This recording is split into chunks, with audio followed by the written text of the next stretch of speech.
Hello, ladies and gentlemen, boys and girls, college football fans across the nation and around the world. This is Tim May with the Tim May Podcast. That's an aptly named podcast, isn't it, Spencer Holbrook? I think it is, like Austin always says, it is the most aptly named podcast you could have. Yeah. And by the way, my nickname for you, I don't like chives. My nickname for you is Sus. And you go, why? Because I always call you Spence, so it's Suspense. That's what you're going to bring to the Tim May Podcast today. I think this might be your first ever appearance on the Tim May Podcast, right? I believe it is. I think it is. We'd have to go back in the archives, all the years that you've been doing this, but I think it is the first time. Yeah, and it's interesting to me because I love the backdrop behind you. You've always been the guy, 99% of the time, you've been the guy behind the scenes for me on my podcast, the engineers, I call it, the guy, the producer, director, and key gaffer. And now people see your backyard there. It's a magnificent backyard you've got there. The arches of the huge arch portico of Ohio Stadium. You look really good. Looks like you're almost wearing it. Yeah, it is. It kind of looks like a headdress from here, but yeah, I maintain it pretty well. I trim the trees and keep that field looking nice and keep the concrete the way it should be. It's a nice backyard to have. Yeah, I've never seen evergreen Buckeye trees or oak trees or whatever those are before, but nice job on that. But obviously, I came into this podcast with an upbeat kind of like approach because no matter how Ohio State fans are going to twist and turn in the wind, the college football playoff championship game. I always call it the 2020 championship game, but that college football playoff championship game with Alabama is securely in the rearview mirror right now. It's still smoldering, I think, in a lot of the fans' rearview mirrors, but it is gone.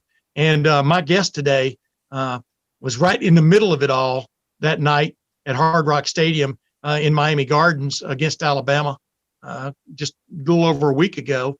As we record this, just a week ago. But he's already moved on. I'm talking about Josh Myers, the starting center for Ohio State, who has declared his intentions to go to the NFL. And he agreed to join me on the Tim May Podcast here to just talk about the past, the recent past, the long past, the year these guys went through just to get to play a season, and then moving forward now to his future. But then past that, you and I are going to come back after my conversation because we got a lot to talk about this Ohio State team. It's already times they are a-changing, right? The roster, it is a-changing for Ohio State, right? Yeah, it looks like, the more things change, the more they stay the same. And Ohio State's going to shuffle some guys through and have some new additions and some departures, and they're still going to be a national title contender. So it seems like I said, the more things change, the more they stay the same. And that's going to be what the word of the offseason is in Columbus.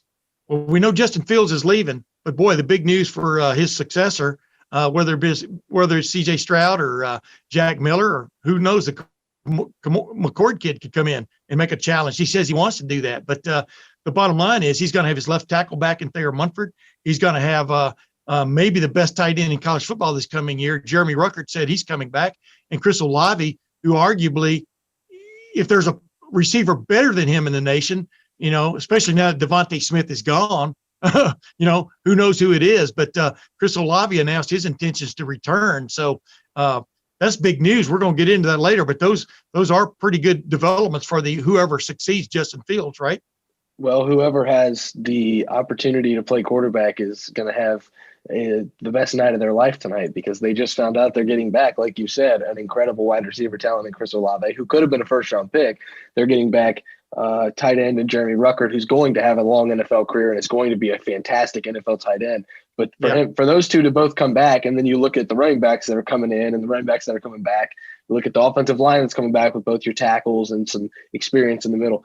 Whoever's playing quarterback on that roster is going to have some fun next year. I'll just say that. Don't give it all away now, man. We're going to come back after this conversation with Josh Myers, and we're going to chop it up a little bit while awesome Austin Ward takes a break from the Tim May Podcast. But I really appreciate I reached out to Josh Myers because, number one, I've always thought he was a thoughtful young man. Number two, he's obviously very intelligent. But number three, he's one of those guys who's really made a name for himself over the last two seasons and is going to be, I do believe, a pretty good, pretty high draft choice when the draft rolls around, the 2021 draft rolls around. But I wanted to get him before he got immersed into that workout for the biggest day of his life, the day he runs 2 40-yard dashes back to back, and people determine whether or not he's first-round material. But without further ado, here's my conversation with Josh Myers. And as promised, ladies and gentlemen, big-time guest here on the Tim May podcast. I get a lot of big-time guests like Eddie George, Orlando Pace, Urban Meyer, people like that. But I'm extremely excited to have this fellow on because all through the football season, we didn't get to have one-on-ones with Ohio State football players like we usually do because of the COVID-19 situation. But Josh Myers, former center for Ohio State football, welcome to the Tim May podcast. Yeah, thank you for having me. I appreciate it. God, that sounds weird. Former. God, that sounds weird. It's like that, man. Life moves. Life moves quick. Yeah, it does. Hey, before we get into talk about a lot of things, I got to ask you the straight up question that are you over it yet? Will you ever be over what happened January 11th at Hard Rock Stadium, Ohio State versus Alabama? I am not over it, and I'm not sure that I ever will be. It was just an absolute, pleasure and an incredible experience to be able to play in that game. It's something that I looked forward to and wanted to do in college and really my whole life. So it was a really cool experience, but it would have been a whole lot cooler of an experience if we would have just won the thing. So yeah. I'll look back on it fondly, but I don't think I'll ever be over it.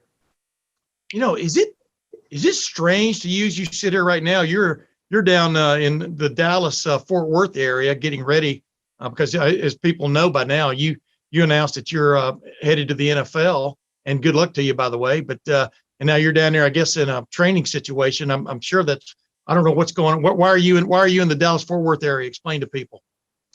Well, thank you very much for starters. And it's a whole process, really. I'm trying to get everything done that needs to be done in a short period of time. So that involves offensive line training that I do with Duke Manyweather and O-line Masterminds. And then I also am working out at Michael Johnson Performance in Dallas and, preparing for the combine and all of the things that come with it, which I think a lot of people don't realize there are so many things that come with that and the preparation. So I'm going to be spending the next couple months down here getting ready for that. Yeah, I'm going to ask you a couple of questions about how stupid the combine stuff is in a minute. We'll get to that. But is it strange to you that this year that you just went through, that y'all fought for this season and you got it, and it was taken away, and then you got it again, and you even had COVID once and had to miss a game and stuff? Is it strange that, hey, man, that's in your rearview mirror now? I mean, what a year, but it's over. Yeah, it's kind of hard to believe, to be honest with you. The last 4 years went by dangerously fast. Yeah. It's scary. It's scary how fast it went by. So it's weird. Someone stopped me the other day. I was at Cabela's in Dallas, and someone stopped me and asked me if I played, and I had to, for the first time, I was like, oh, I used to play for Ohio State. I had an Ohio State shirt on. Yeah. And it was super weird. The turnaround, you're right. Like you said, everything, fighting for the season. It was almost hard this year to kind of stop and appreciate the fact that we were playing in the season and everything that came with it, because it was just such a fight and such a grind all year long to get to where we ended up, that I never really got to enjoy the fact that it was my last season, no senior day. So yeah, it happened fast. It was a very quick turnaround. Yeah, I was going to say, no senior day. The end of the season was just so strange. The Michigan State situation, you didn't get to play there. Then the Michigan game as you were going through it, was it surreal? How would you describe it to somebody when you were in the midst of all that? Especially, I'm talking about the whirlwind that was the last month or so of it. Oh, it was crazy. It was crazy. I don't even know how to put into words what it was like. You just never. College football has always been something that's been so certain. Our schedule it's our schedule, and it never changes year round. Every day I could tell you exactly what I'm going to do. Yeah. And then, I just get so used to that structure and so used to the flow of it. And then it was just so abruptly changed. You never knew what was going to happen. You didn't know if we were going to practice that day. You didn't know if we were playing that week. We got the Team Up North game canceled. We didn't know if we were going to be in the Big Ten championship after, having the team that we knew we had. Yeah. It was chaos. Don't know how else to describe it other than chaos. Yeah, that's correct. Yeah. In other words, you almost couldn't plan a meal, I mean, you never know when the phone call is going to come.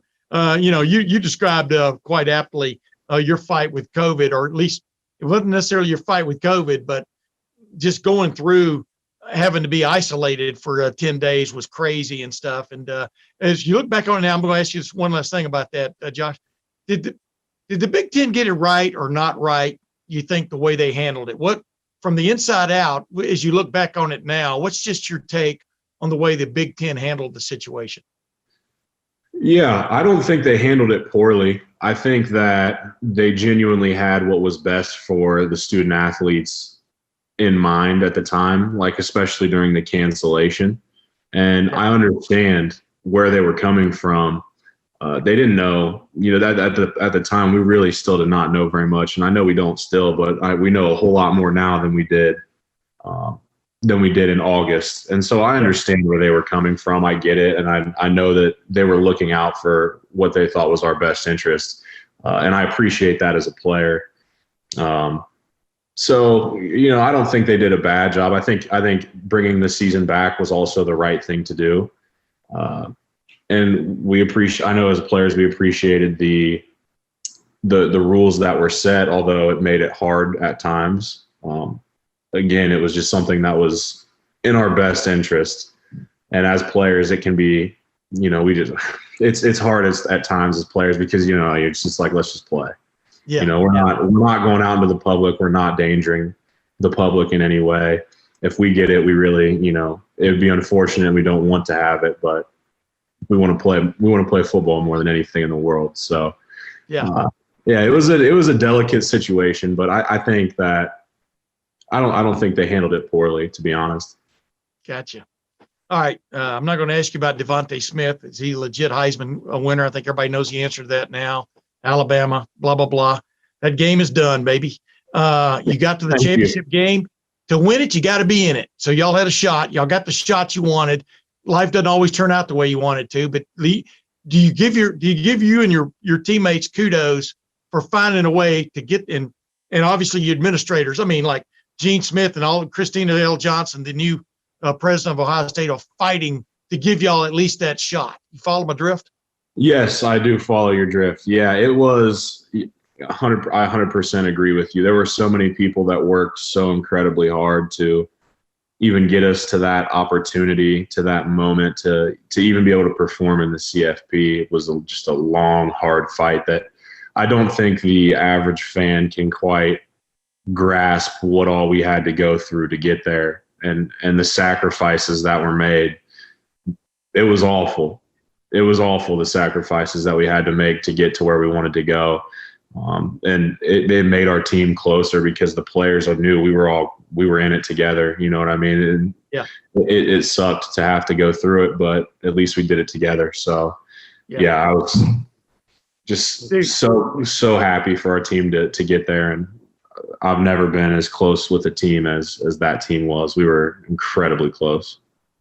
Dude, but boy, did you get a slice of life though, those last 3 games of the year, the second half of the Northwestern game, when even Ryan Day said, oh my goodness, Trey Sermon's running like Keith Byers or Eddie George and Josh and Wyatt and Nicholas Teat Freer and what was it, Matthew Jones on your left, and they're mowing these guys away. I'm talking about the second half of that Northwestern game through the end of the Clemson game. I've never seen an offense play like y'all did against Clemson. I've been covering Ohio State for a long time. I'm talking about it in a meaningful game. And then the big drop off at the end, you lived life, didn't you, in those 3 games?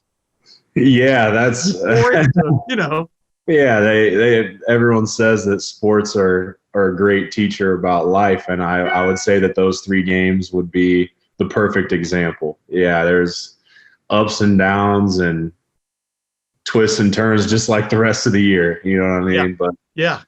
I'll tell you what, I'll look back at those 3 games just so fondly for the rest of my life, because those were really the that's why you play, is to play in those games and to live in those moments and to go through it together. So I'll smile forever when I look back on those.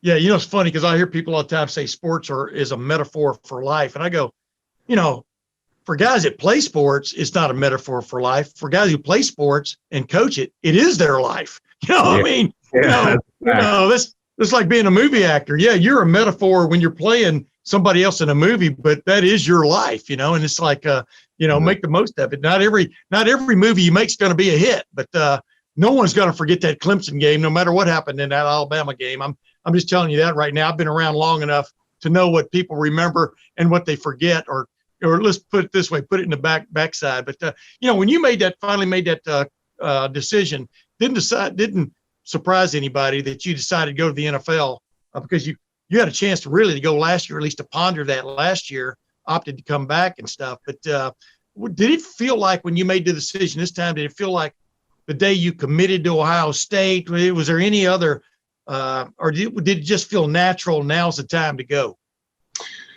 Yeah, there were a lot of things that played into it. At this point, I'm 22 years old. If I came back for next season, I would be playing next season at 23, and I wouldn't play my first NFL game until I was 24. So that's part of it. 24 is a bit of a late start in the league. So that was definitely part of it. Another part of it was, like, last season, I had a great year.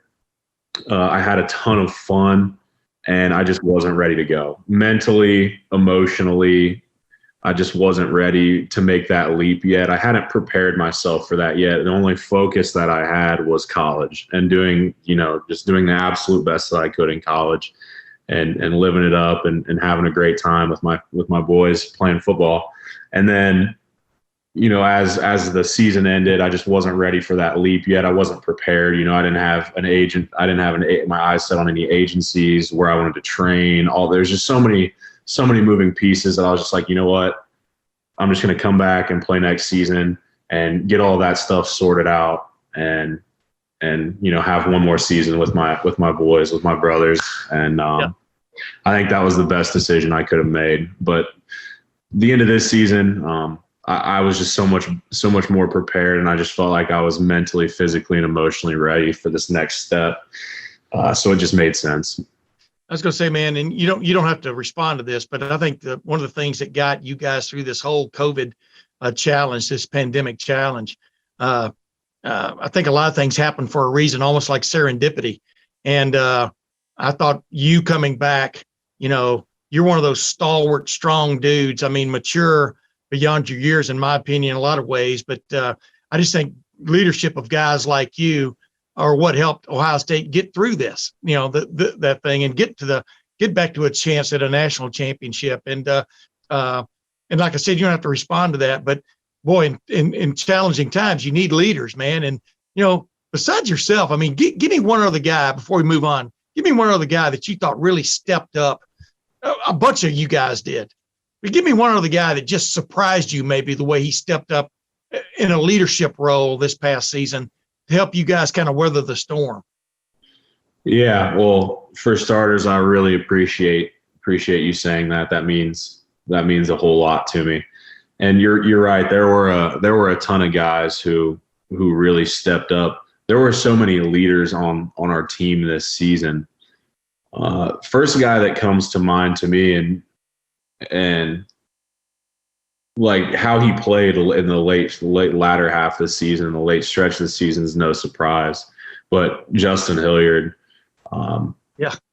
Justin Hilliard. I mean, he's a six-year guy. He's seen it all. He's been through everything, and he was just one of those guys that anyone could talk to him in the locker room, whether you're 6 years younger than him and a freshman, or you're, fifth year senior or whatever. He's just an incredible person and leader. And our whole team leaned on him a lot. I mean, our leaders leaned on him even at times, because, people don't realize this, but we didn't see our families. I still haven't.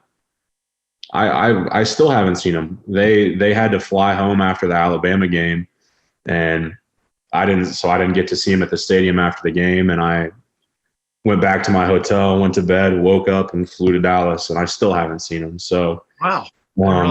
Yeah. I mean, everyone was at home on Christmas with their families hanging out.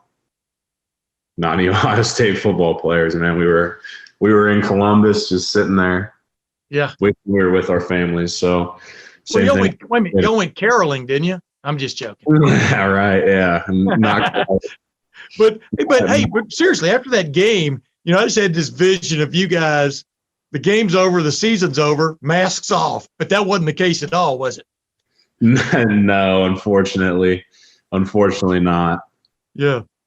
But hey, well, anyway, let's get right to it. I mean, so your plans, you're just, you've mapped this out now, whereas a year ago, you probably were going to go into this blind. You've had a whole year to prepare for how you're going to prepare for the draft.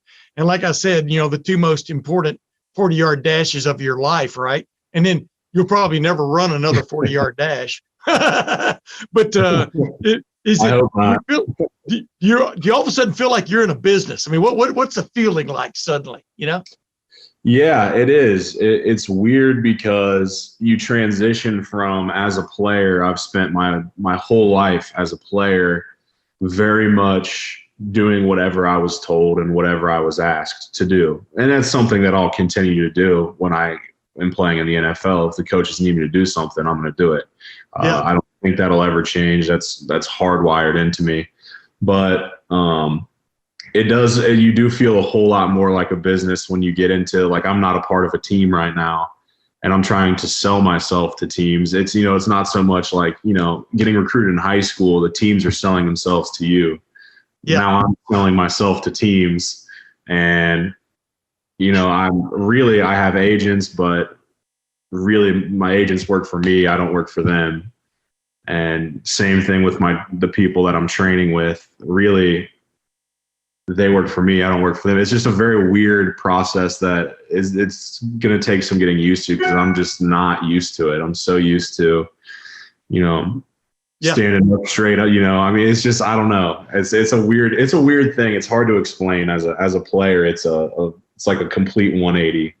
Josh Myers Inc. or Josh Myers LLC. That's what you are now. Suddenly you've got you just named off a payroll there. You don't even know it, but that's what happens when you become a pro athlete. A lot of people are doing things for you, but they expect recompense or whatever that word is. Well, let me ask you, quickly, if Jacksonville calls on the phone on draft day, I mean, it's stunning right now, right? I mean, your former head coach, Urban Meyer, is now the head coach at Jacksonville, but I would think you'd take the phone call from anybody. You're not necessarily rooting for one person or another, right? Yeah, this process is so different, kind of like I said, with, like high school recruiting and you choosing, and to where now I'm trying to sell myself to teams. I'll answer any phone call from any one of the 32 teams and be absolutely ecstatic about it. Yeah. And if that happens to be Jacksonville, then, I'm back with Coach. And Ryan Stamper. Yeah, and Stamp, yeah, and Coach. Anthony Schlegel. I know you've met Anthony Schlegel now, the strength coach down. He's a great dude. It's crazy. I've already thought about what those meetings are going to be like when I meet with him, because I'm sure I will. Yeah, it's going to be such an interesting dynamic. I'm going to have a hard time not smiling, to be honest. Of course. That's my game face for so long. That's my game face, Coach. That's my game face. Right. Hey, are you glad you switched to center? I mean, as you look back on it now, has it given you? Do you think, like I said, when people look your name up in your resume on draft day, they're going to see a guy, that some people thought could have been a great guard, at least in college football, who switched to center. Now you have both of those on your resume, like Michael Jordan did, like Corey Lindsley, right on down the line, like Billy Price? Are you glad? You got that experience? Let's put it that way. I'm more than glad I got that experience. Is that what you think people are going to look at you as? What's your take on that? Go ahead. I think it'll depend on the team. I think it'll depend on the team and the needs of the team. I think that I'll definitely get looked at for guard as well as center. Yeah. I love both positions. And really the thing I love about center is that it taught me how to look at the whole picture. One of the things that as a young guy I really struggled with was, okay, I'm left guard on this play. I know what the left guard has to do on this play, but I couldn't see the whole picture and how that can change based on what the defense is doing. I couldn't fathom that. And when I moved to center, I was forced to see all the whole picture. And now I know what the running back's doing. I know what the tight end's doing. I know what all 5 linemen are doing. I know where the quarterback's setting up to throw. All of those different moving pieces I know in my head. And really it changed the way that I look at football. And, now I can take that with me to the NFL. And if I play center in the NFL, then great, I have that experience. If I play guard, now I have that knowledge and yeah. I'll look at the defense the same way I would as if I were a center. So, yeah. Oh yeah. It's that you can't hardly buy that kind of experience. And then on top of it, you've got video. Like Kirk Barton's one of my good friends, even though he has another website which we compete with, but I used to talk all the time about just the experience you get at an Ohio State in some of those big time games of going against guys that you'll be playing against in the league. They have video. They have video of you against Clemson, against Alabama, against Clemson last year. Against big time teams in the Big Ten, and that's invaluable, isn't it? It is. It is invaluable. I think it's invaluable for a couple reasons. I think that the NFL teams can see me playing against legitimate talent and guys who are, that can really play. Just like, and it's not just like he played a guy who can play this week, and he won't play another one for another 3. There are dudes on the field every game that can absolutely play some football. And so I think that's extremely valuable for NFL teams watching our film and understanding, as Ohio State players, what we can do and what we can't do. And then as a player myself playing at such a high level, I feel like I'm just that much more ready for the next step. And I understand that it's going to be, a bit of a learning curve and another step up from what I'm used to. But I feel like playing at Ohio State has prepared me much more for that than if I were to go somewhere where I was playing, less talented people on a regular basis. So I feel very prepared. As I say about it, a lot of times you're going against really good football players, even against regular Big Ten teams. But when you go against what I call prototype players, like bodies, big bodies, the same you're going to see. It seems like pro scouts ought to spend a lot more time on that video than anything else, in my opinion, because that's what they're trying to draft, But hey, last thing, why should Ohio State fans be optimistic about this coming year? Obviously, Thayer Munford has said he's coming back. Chris Olave said a little while ago he's coming back. Jeremy Ruckert said he's coming back. All those guys had those decisions to make. Some other guys like Justin Fields have opted to leave like you have and stuff. But why should Ohio State fans be optimistic about what could come around in 2021 this season, in your opinion, Josh? Yeah, that's a great question. And I think there's a long answer and a short answer. I think my short answer would be, did you watch the Michigan State game? And my long answer would be that we have talent everywhere. And we have guys that, just take the offensive line, for instance. We have guys on our offensive line this season that would have started on – we had 3 or 4 guys that would have started on any Big Ten offense in the conference. Any single one of them, and they would have started. So those guys had another year of development. They had another year of watching, guys like me and Wyatt and Thayer and Nick and Harry and Matt, and they've seen all that, and they have another year of development, and they'll just be that much more ready to play, and it's not just offensive line; that's every position. So, there's a lot of things to be excited about, and Ohio State football it's bigger than a couple players. I can assure you that. It's Ohio State will be just fine without us. What did y'all miss not having Trey in the lineup after those first two plays? And it's not knocking anybody else who replaced him.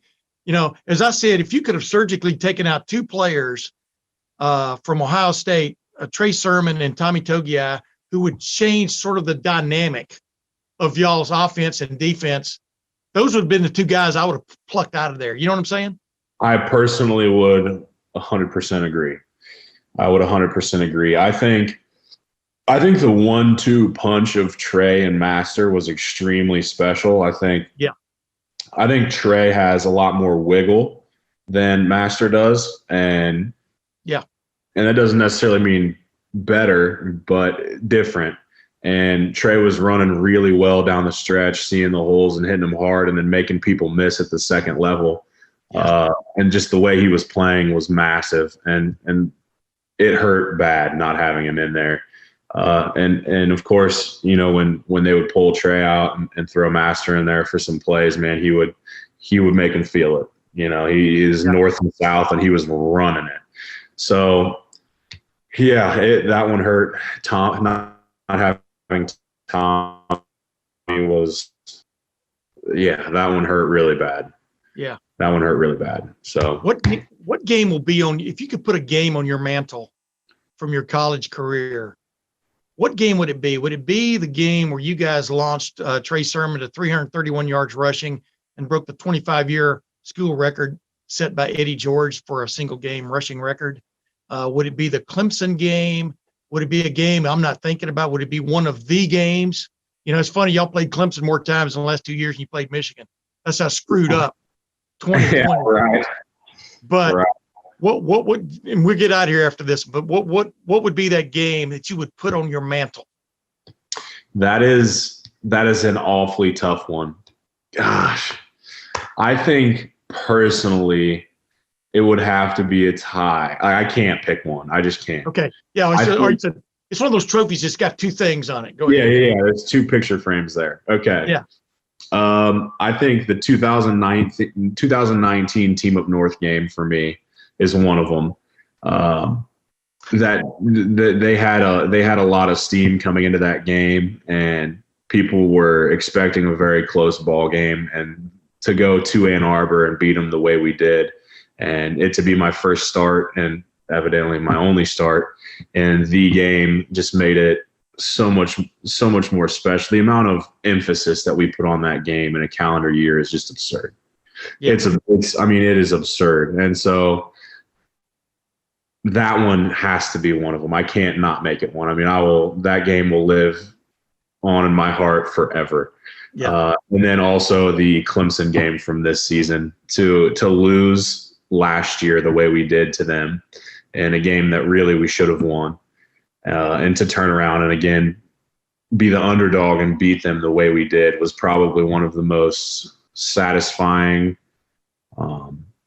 just one of the best feelings I've ever had. If you could bottle the feelings up that I had during that game and sell it, you'd be the richest man on planet Earth by tenfold. It was just, I can't even express the happiness that came from that win. Yeah. That had to put the term balling in. It had to be, if you had the term balling in the dictionary, it'd be that game. I know for you guys on the offensive line, over 600 yards total offense against Brent Venables. Hey, by the way, before we go, how far behind is Michigan right now, in your opinion, in the game? Can they make this up quickly? Well, what's your take, Josh? Now you have to play. Oh, I can answer on this now, huh? Yeah. Yeah. Because you asked me this 3 months ago. I'm like, well, I wouldn't have been able to give you a straight answer. Yeah. I think that the rivalry of this game, I don't think it might sound stupid to some people, but I really, in my heart, I don't believe that it's the talent gap between the two programs that are what makes it so lopsided. I really don't. I think it's the approach taken to the game. I think if just from everything I've heard, they treat it as another game. And you hear coaching staffs all around the country say, well, you hear people say that about any game. Oh, it's just like it's the next game. It's the next step. We don't look ahead. Yeah. We do. We do look ahead. And it's not just a game to Ohio State. It's something that you're taught. My first workout at Ohio State, if I remember correctly, it was after the 2016 Fiesta Bowl loss. And it was my first workout, and we did Team Up North. I think it was like 331 days, if I remember correctly, until we play them. And so from day one until the day you leave, I mean, it is just when the game got canceled, okay, we have the clock for days until, we play Team Up North. Within 10 minutes of the game getting canceled, the clock got reset. Wow. You know what I mean? Like, it's just, and it's, yeah. I mean, there's so many things that we do for it. When Coach Meyer was there, we would have a period during like every practice where we wouldn't do scout team for the team we were playing that week. We would do scout team versus Team Up North and their offense and their defense. It didn't matter who we were playing that week, or it didn't matter if it was spring ball. We still did it then. So I think the approach to the game is what makes it lopsided right now for Ohio State. Our approach is that it's not another game, because it's not to us. Yeah. That game is everything. If we could win every other game and win the national championship. If we don't win that game, that season is a failure. It's really funny, man. I've been covering Ohio State football since 1984, been around it much longer than that. And then whatever, but I was there during the John Cooper years when it was 2-10-1, and when a lot of people thought it would never turn around. And now it's 17-2 the last 19 games. I mean, just when you think things will never change, they do, right? I mean, so now the legacy you guys have left for the people that follow you is crazy. I mean, to live up to that. Yeah. Hey, last thing, we're out of here. I always say that. I always have one last question, but this is the last one. Who will be the quarterback for Ohio State in 2021, the starting quarterback? Did you see enough of C.J. Stroud, Jack Miller? You haven't seen the kid coming in McCord yet, but what's just your take on who might step up first? Yeah, that's a tough question. They both. I mean, that's a tough question for me to be able to accurately answer right now.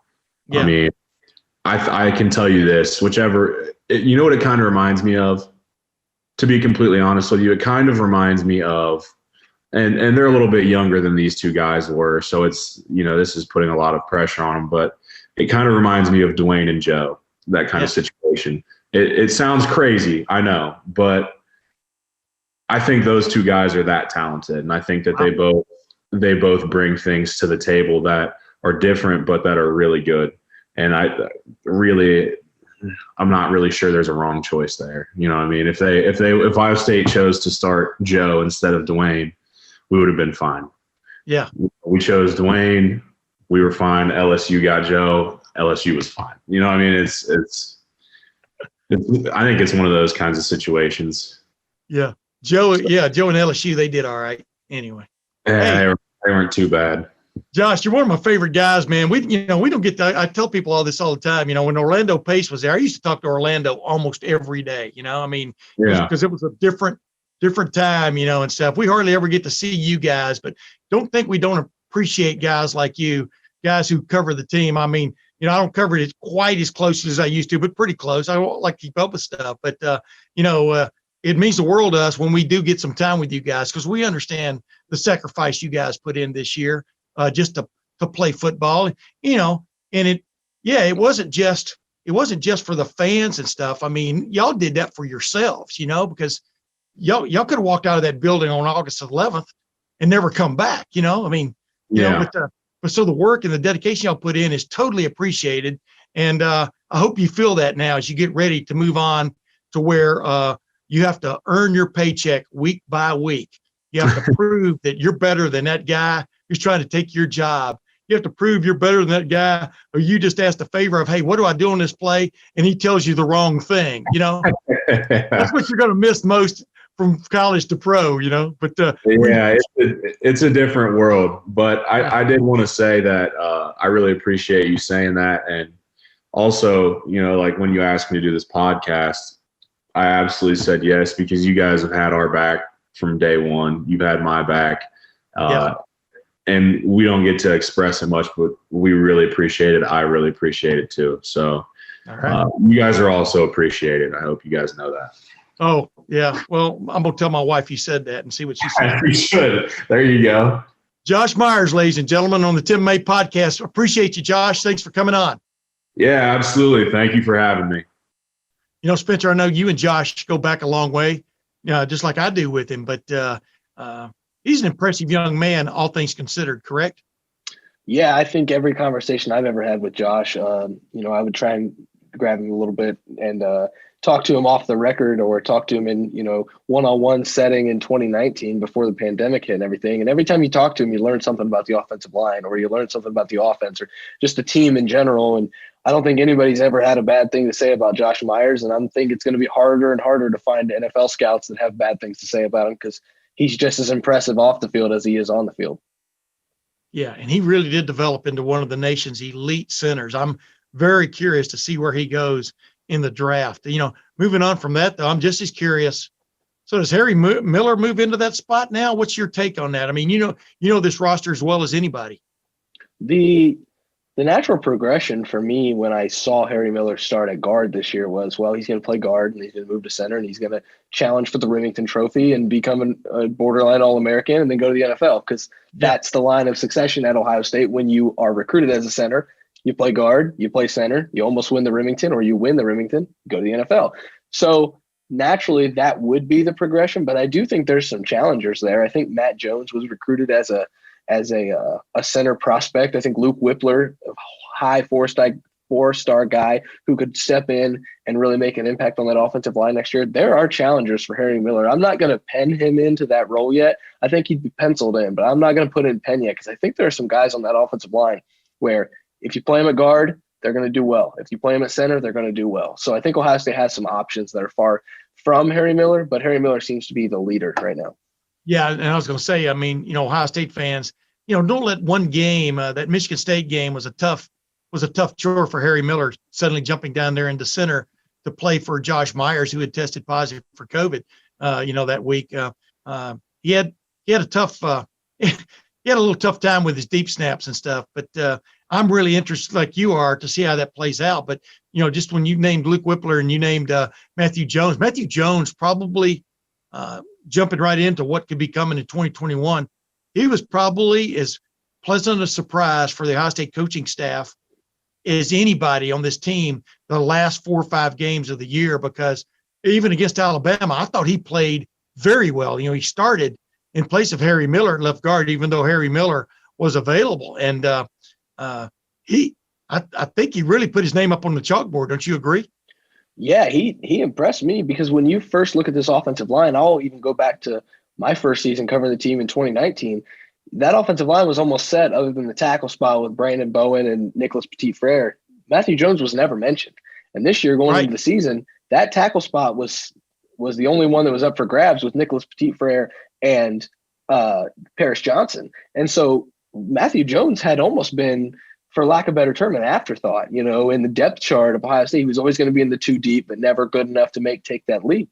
He steps in for Harry Miller, and it looks like, you got an All-American playing guard opposite of Wyatt Davis. So He was an interesting addition to the offensive line. It was a pleasant surprise, like you said. And I think he's going to play a huge role on the interior of that offensive line next year, because he seems to only just be getting going. And I think that's the trajectory that Ohio State and Greg Studrawa and Ryan Day want for those offensive linemen. They don't want them to step in and play early, because if they're playing early, that means they're doing something wrong in the development. So I think Matthew Jones is on the perfect trajectory for this offensive line.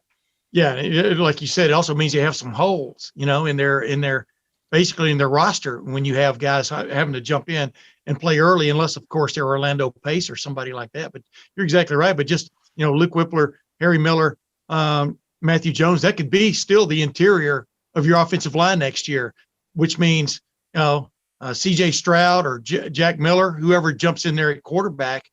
What's your take right now, man? I mean, I know the insiders, want to immediately give this job to C.J. Stroud, but I'm telling you, it was curious. I know C.J. was banged up when Jack Miller went in, the first guy to relieve Justin Fields this year, but I think it's going to be a wide open battle in the spring for that quarterback job, and that's going to be the job. That's going to be the position we're all watching through the spring. Agreed? Yeah, and I think you can even throw Kyle McCord's name in there. My first, ever highlight watching of Kyle McCord was when he was a sophomore in high school. I saw a couple throws that he made, and that's all it took. It took, I think, 2 or 3 throws, and I said, this kid can start at any program in the country whenever he wants.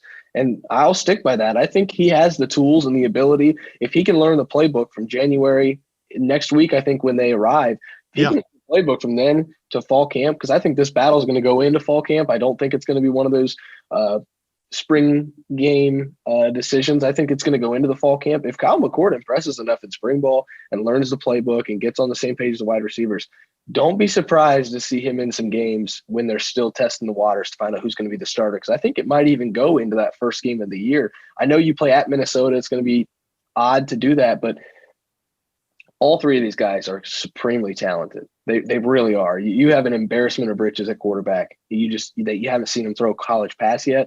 I think this quarterback battle is going to be fascinating, and I will even make it a 3-horse race, not just a 2. Yeah, I touched on it. We touched on it earlier in my intro before I talked to Josh Myers. Chris Olave coming back. Man, are you kidding me? That's like for a quarterback hitting the lottery, in my opinion, because now you'll have Chris Olave and Garrett Wilson again as probably your starting wide receivers. Jeremy Ruckert opting to come back for another year, his senior year.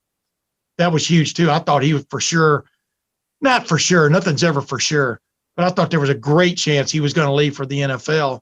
I mean, even my wife was talking about Jeremy Ruckert and how making some of those catches he made late in the year, and how suddenly the tight end became another part of the Ohio State passing game.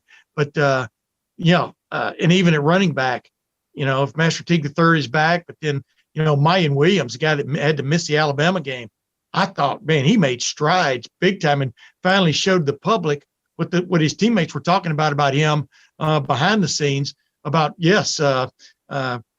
Tony Alford, might have hit a home run in getting Mayan Williams, a guy that a lot of people kind of like shrugged about when he signed with Ohio State last year. And then you got Travion Henderson coming in. I mean, this offense could be loaded again, and it could be loaded and being launched by a really good offensive line.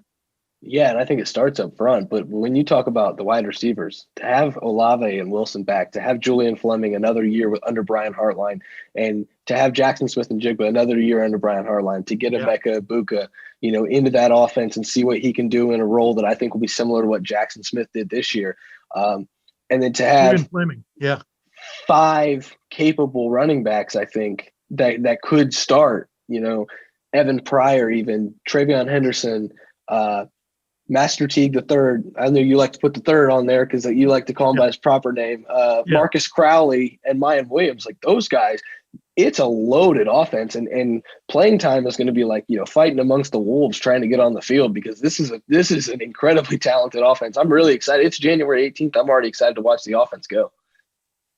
Yeah, I mean, with the competition you're going to see, it's almost like you'd like to see Ryan Day just kind of toss a football up in the air, let it hit, and then tell those running backs, go for it. First guy to get it, you're the starter. That would be fun to watch, because those are all competitive dudes, man, in their own right.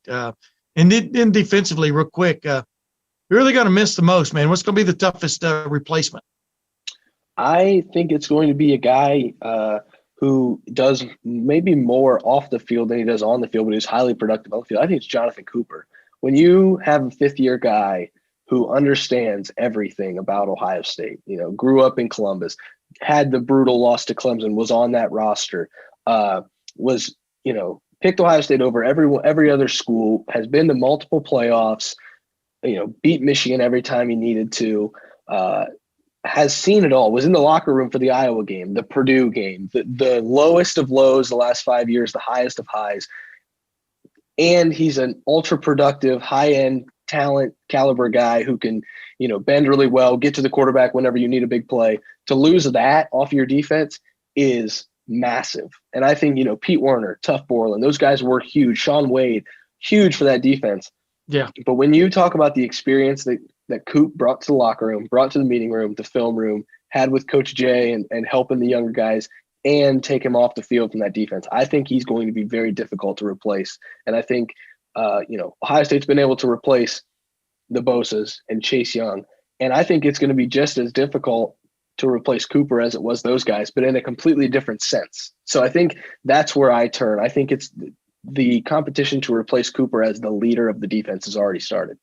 Yeah, I'm just trying to think of who would step up and be that vocal, that guy who's, no one's ever mistaken Jonathan Cooper for Chase Young, from the standpoint of just that over the top, can't miss defensive end pass rusher guy. But the solidity he brought, if in fact it's the correct term, just to his position, but also as a leader. I mean, he's a guy that not only led by example, but led by vocal. I mean, there aren't a lot of guys that can put both of those pieces together, and he definitely did that. So yeah, they're going to be definitely looking for that kind of fella on the defensive side. Boy, secondary, that's a project, man, and I'm interested to see how that turns out. By the way, coming up, and we'll be talking about that on later Tim May podcasts. But I want to ask you this. I'm curious about this one guy who's coming in, Jack Sawyer. You've known him for a while now, just like I have and stuff. Does he look like the guy that can make an immediate impact even in workouts and spring ball? I think so. I think, to commit as early as he did, to be able to talk to Larry Johnson as often as he's gotten to be able to have a relationship with Ryan Day like he does. He was, when Ryan Day took the job, it's like, okay, but he's got to land Jack Sawyer. That's first priority. You have to land Jack Sawyer. And he did it. And yeah. Jack has stuck with the program through a little bit of, ups and downs with the loss to Clemson and everything, whatever. But for him to be able to talk to Larry Johnson as often as he has and get pointers from him already and go to those camps that he got to last year before everything got canceled this year and just develop as a college athlete still in a high school uniform and to be able to see what it's like to be a Jonathan Cooper, to be a Chase Young. He was at every game, it seems like, for so long. Yeah.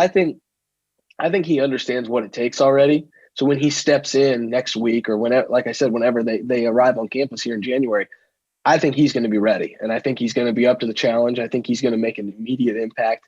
I think he's going to try to take some leadership reins because that's just the kind of kid he is. He can't really help himself, I feel like. And so he could be a true freshman that's trying to lead. And that's what you really want in the program is a kid that's at least trying to lead. He might not be the leader, but he's going to try to be the leader. And he's going to try and be as productive as he can. And I think he's got all the tools. He's pretty well. Berm likes to say that he's pretty well polished already. Zach Harrison's wasn't as polished when he came out of high school. Chase Young had to be polished. Jack Sawyer's already there, and so you just got to add to it from there. And I think you can. Yeah, it's interesting, man. Every year it seems like some of these guys come in, and I'm just going, they're sophomores already. I mean, and I'm talking about from a maturity standpoint, from a down to business standpoint. They're not walking in. Most of these guys aren't walking in with wide eyes. I mean, they have a mission in mind. I mean, they're squinting toward that NFL. They're squinting toward having a chance to play as early as possible, and it doesn't always work out for them and stuff. Hey, but they're coming in with that kind of mind frame. Real quick before we go. Like you and I talked about before we started the podcast today, more and more this is Ryan Day's team now. What do you think? What do you think about the roster? What has Ryan Day done well in your opinion? And what does he need to quickly hold of, in your opinion, from this coming out of this loss to Alabama? Well, I think the biggest thing that Ryan Day's done with the roster is he's completely made the offensive line one of the strongest in the country. And there were times when Urban Meyer, before I even started covering the team, when Urban Meyer would stand at the podium and say, I really hope one of our offensive linemen don't get hurt this week, because they were dangerously thin when you had those 2016 and 17 offensive lines were very, very thin. Like if one guy got hurt, you're looking at the sidelines like, what are we going to do? what Ryan Day has challenged Greg Studrawa. He's challenged the recruiting on the offensive line. He said, go get those guys and make the offensive line a strength. And they have. There's probably 7 or 8 guys from the offensive line that could start anywhere in the country. And I think that's a testament to the roster building that Ohio State's done, the prioritization that Ohio State's had in the trenches, and even tight ends as an extension of that offensive line. And then to bring in linebackers, Al Washington had a tall task reforming that linebacker room, and to have the offensive line strength that they have now, to see what Al Washington can do in molding these linebackers now who haven't really seen playing time that much into starting linebackers at Ohio State. I think that's going to be really interesting to watch, but I think that's where the steps have been taken. The defensive line was always good under Urban Meyer. The secondary was always good under Urban Meyer. The receivers were pretty good, but I think it's taken a step up. But that's Brian Hartline more than Ryan Day, I think. To have the offensive line and the linebackers be so more advanced than they were under Urban Meyer, I think that's a testament to what Ryan Day's been able to build. Well, Spence, thank you for joining the Tim May podcast, man. And we're going to do this more often. As you well know, I've been promising you that all along, but I'm going to follow up because I like to follow up on my promises. But you know what, ladies and gentlemen? It's been a pleasure covering this team this past year. I'm looking forward to this next season. But until next week's Tim May podcast, this is Tim May for Spencer Holbrook saying, see you then.